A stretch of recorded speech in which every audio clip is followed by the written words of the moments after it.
Imagine que tu partes en randonnée et que t'as pas de carte avec toi, pas de boussole et personne pour te conseiller un itinéraire. Avoue, tu te sentiras un peu perdu. L'achat immobilier sans expérience, c'est pareil. Il y a ce qu'on appelle le parcours emprunteur. Il faut absolument le maîtriser avant de te lancer si tu veux pas te perdre en chemin. Aujourd'hui, on va voir comment éviter ça et construire un parcours emprunteur solide pour ton projet immobilier neuf. Moi, c'est Benoît de Solutions Neuf. Et dans cette vidéo, je vais t'expliquer étape par étape comment maîtriser tes démarches de financement. Du moment où tu démarres tes recherches jusqu'à la signature de ton projet, pour que tu puisses éviter les pièges et maximiser tes chances de réussite. Tu entends parler de beaucoup d'aspects techniques dans l'immobilier, mais il y a peu de gens qui te disent concrètement comment gérer l'emprunt. Pourtant, c'est le point le plus important et qui peut faire toute la différence dans ton projet immobilier. On commence par la première étape qui va tout déterminer. Tu dois bien te préparer pour ce parcours avant même de parler à un banquier. Crois-moi, tout se joue dès le départ. Toi et moi, ce qu'on veut, c'est que tu sois propriétaire. Et pour commencer, tu dois éviter toutes les formes de frustration et de déception. Alors, dans un premier temps, ce qui est important, c'est de déterminer combien tu peux emprunter.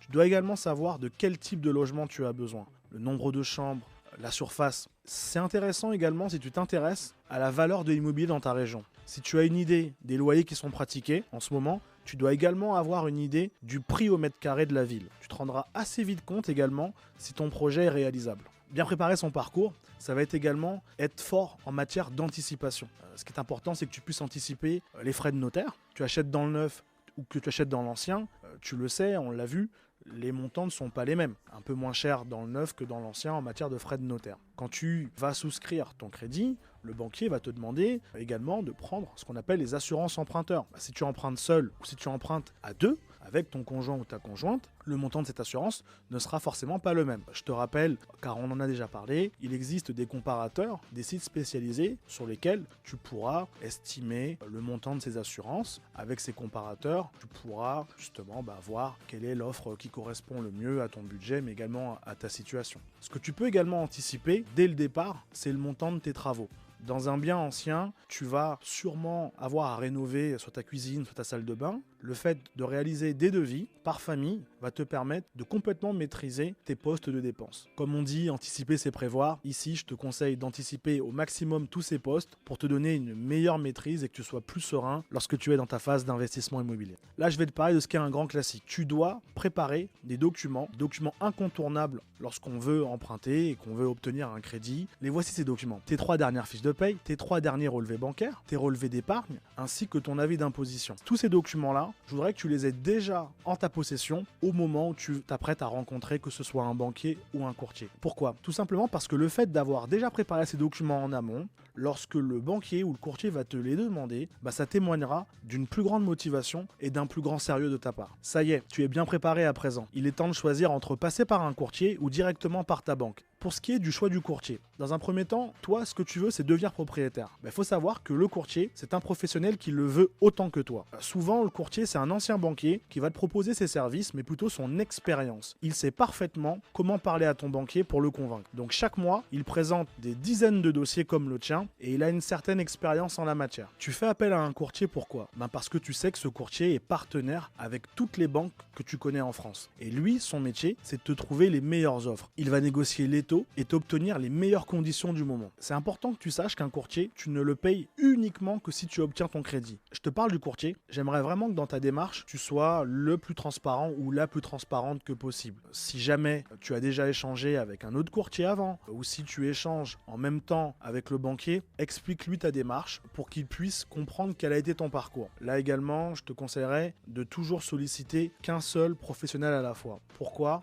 Parce que ça peut compromettre ton projet, ça peut te desservir. En faisant appel à un courtier, ça peut se traduire pour toi à la fois par un gain de temps et à la fois par un gain d'argent. Pourquoi? Parce que le courtier va mettre en concurrence les différentes offres bancaires qu'il obtiendra et il te permettra de faire le meilleur choix. Ce que tu dois savoir, c'est que les courtiers ont ce qu'on appelle des taux préférentiels. Tous les mois, ils ont la possibilité de te faire bénéficier des offres les plus compétitives en termes de taux et en termes de conditions de crédit. Mais alors on pourrait se demander pourquoi passer par sa banque. Passer par ta banque, j'ai envie de te dire que c'est le chemin le plus simple, le plus rapide pour obtenir ton crédit. Premièrement, elle te connaît depuis très longtemps, tu connais également ta banque depuis un moment déjà. Ils savent quel salaire tu gagnes, ils savent ce que tu es capable d'épargner et ils ont envie de maintenir cette relation privilégiée qu'ils ont avec toi. La banque a également un objectif de conservation de ses clients. C'est pour ça qu'elle se montre à l'écoute et qu'elle est intéressée pour connaître tes projets et te permettre, si possible, de devenir propriétaire. Donc ici, en fait, ce qui va jouer en ta faveur, ça va être à la fois ta relation avec la banque, ton historique. Ils ont la possibilité, comme je te l'ai dit, de voir combien tu gagnes et qu'est-ce que tu as été capable d'épargner jusqu'à maintenant. Et ça, en fait, ça va t'offrir un excellent levier de négociation, car en fait, la confiance, tu l'as déjà obtenue de leur part. Et ton banquier, c'est à lui maintenant de te montrer qu'il est capable de faire tout le nécessaire pour pouvoir te garder. Courtier, banquier, ça y est, ton choix est fait. La bataille commence maintenant. On doit négocier les meilleures conditions pour ton prêt. Rappelle-toi que l'offre parfaite n'existe pas. Pose-toi la question sur ce qui va être le plus important pour toi. Car toutes les banques ne se ressemblent pas, elles sont même très différentes. Tu as d'un côté les banques classiques, tu as de l'autre côté ce qu'on appelle les banques en ligne. Comme beaucoup de personnes, je suppose que tu es à la recherche d'un taux. C'est vrai, c'est important que tu sois très attentif sur ce sujet. Car 0,1%, ça peut avoir un impact assez important sur ta mensualité, voire même sur le coût du crédit. Mais rappelle-toi que le taux ne fait pas tout. Pourquoi le taux ne fait pas tout? Parce qu'il y a d'autres éléments qui vont être importants quand tu vas négocier ton crédit. Le choix de ta banque se fera peut-être par rapport aux frais qui vont être pratiqués. Et là, toi, tu vas chercher la banque qui va pratiquer les frais les plus raisonnables. À d'autres moments, tu vas accorder plus d'importance, toi, sur la partie relationnelle ou sur les services qui sont proposés par la banque. Et c'est là qu'une certaine forme de négociation peut commencer avec le banquier pour lui demander de réduire certains frais. Mais s'il est en mesure de réduire ses frais, c'est qu'il s'apprête à te demander des contreparties. Alors, quelles peuvent être ces contreparties? Parfois, il va te demander de souscrire à des services, ouvrir un contrat ou tout simplement mettre en place une forme d'épargne programmée. Il y a également une autre forme de négociation sur laquelle je te demande d'être très attentif. C'est sur le moment où va démarrer ton prêt. Le fameux démarrage de tes échéances. Tu as un prêt et tu as également ce qu'on appelle les intérêts intercalaires. Ces intérêts intercalaires, je t'en ai parlé lors de la précédente vidéo, ils vont être progressifs. Plus la construction va avancer et plus la banque va te demander de venir payer des intérêts. Et la meilleure manière pour toi de gérer cet aspect, ça va être de demander au banquier ou au courtier de différer les intérêts intercalaires jusqu'à la remise des clés. Ce qui est important par rapport aux intérêts intercalaires, c'est de te rappeler que le temps de construction, ça peut être un temps qui va être long. Et si je peux t'éviter de cumuler ce budget avec le loyer que tu es en train de payer en même temps, là, tu auras également fait une très bonne négociation. Un autre sujet incontournable dans ta négociation, ça va être le montant de ton apport. Quel apport dois-tu prévoir dans ton financement? Cet apport, il sera vraiment différent en fonction des banques. Selon la banque, cet apport peut être faible, des fois nul, et en fonction de la banque, on peut être amené à te demander un plus gros apport. Ça va vraiment dépendre de ton profil. Quand tu achètes dans le neuf, tu ne te poses jamais la question de financer les travaux, mais pour toutes les personnes qui achètent dans l'ancien, c'est un vrai sujet.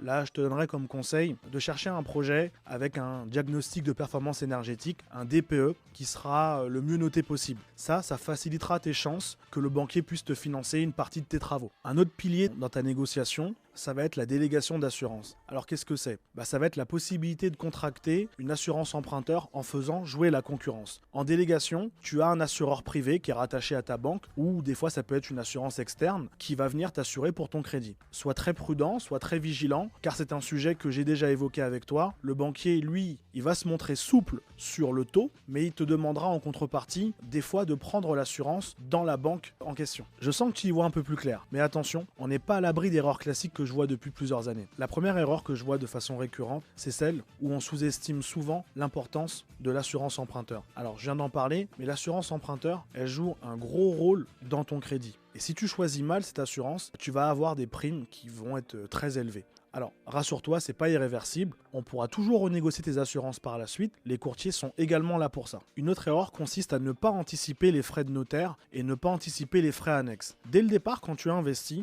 j'aimerais que tu raisonnes immobilier, mais surtout et toujours avec les frais annexes. Ça représente des milliers d'euros qui peuvent s'ajouter à l'achat de ton immobilier. On en a parlé tout à l'heure, c'est très important que tu aies toujours à l'esprit les frais de notaire, les frais annexes. Une autre erreur à laquelle j'assiste souvent, c'est celle où lorsque tu es trop pressé, tu ne compares pas suffisamment les offres entre elles. Tu t'engages sur 25 ans sur un projet comme celui-ci. Le conseil que je pourrais te donner là, c'est de consulter plusieurs banques afin d'avoir plusieurs offres à comparer. Et pour les comparer, tu fais appel à un courtier, c'est son travail. Le courtier, c'est le fameux guide dont je te parlais pour cette randonnée tout à l'heure. Une fois que tu as obtenu ton prêt, le travail n'est pas fini. Je dirais même que c'est maintenant qu'il commence. Il faut maintenant savoir gérer et ajuster ton prêt au fil du temps. L'une des premières choses que j'aimerais que tu saches gérer, ce sont les appels de fonds. Pendant la construction, tu vas recevoir des appels de fonds du promoteur. promoteur. Alors qu'est-ce qu'on appelle appel de fonds? C'est simplement, chaque fois que le promoteur va avancer dans des étapes de construction, il va te demander de débloquer une partie de ton crédit. Il a besoin de faire financer la construction de la résidence. Toi, tu as eu ton crédit et il va te demander de venir y participer. Donc tu paieras à ce moment-là probablement ce que j'ai appelé tout à l'heure les intérêts intercalaires à la banque à chaque fois que la banque va débloquer une partie de ton crédit. Et si tu te souviens, une façon pour toi d'éviter d'avoir un dépassement dans ton budget, c'est de demander dès la négociation un différé par rapport à tes intérêts intercalaires. Ça, il te faut le négocier avec le banquier pour éviter les mauvaises surprises. La bonne gestion, ça va être également d'être capable d'anticiper des changements de situation. Dans ton projet, il va y avoir des changements de situation. Je pense à une séparation, peut-être également une période de chômage. Dès que toi, tu sais que tu vas te retrouver dans une situation de ce style, ça va avoir un impact sur le remboursement de ton prêt. Contacte ton banquier ou le courtier, ils sauront comment t'orienter, tu pourras leur parler et ils te donneront les solutions pour reporter les mensualités. C'est dans ces moments-là que tu verras également en quoi l'assurance emprunteur peut vraiment être utile pour toi. Si tu te retrouves dans l'un de ces cas de figure, elle te permettra d'ajuster ta mensualité pour éviter tout problème de remboursement. C'est la fin de cette vidéo. Et qu'est-ce qu'on a vu? Aujourd'hui, on a parlé du parcours emprunteur. Donc ce parcours, il peut te sembler intimidant, mais tu te rappelles que c'est une étape qui est décisive et qui demande de ta part une bonne préparation, de la patience et surtout d'être bien entouré. Quand je te parle d'être bien entouré, tu as vu, je t'ai parlé du courtier avec qui tu vas pouvoir négocier chaque détail et éviter tous les pièges dont on a pu parler sur cette vidéo. Comme d'habitude, si tu as des questions, n'hésite pas à me les poser en bas, en commentaire, et je me ferai toujours une joie d'y répondre sur la prochaine vidéo. Alors, j'espère que tu as aimé cette vidéo. Si c'est le cas, pense à la liker et pense également à t'abonner. Je te donne rendez-vous sur une prochaine vidéo pour qu'on puisse continuer de parler, toi et moi, d'immobilier neuf.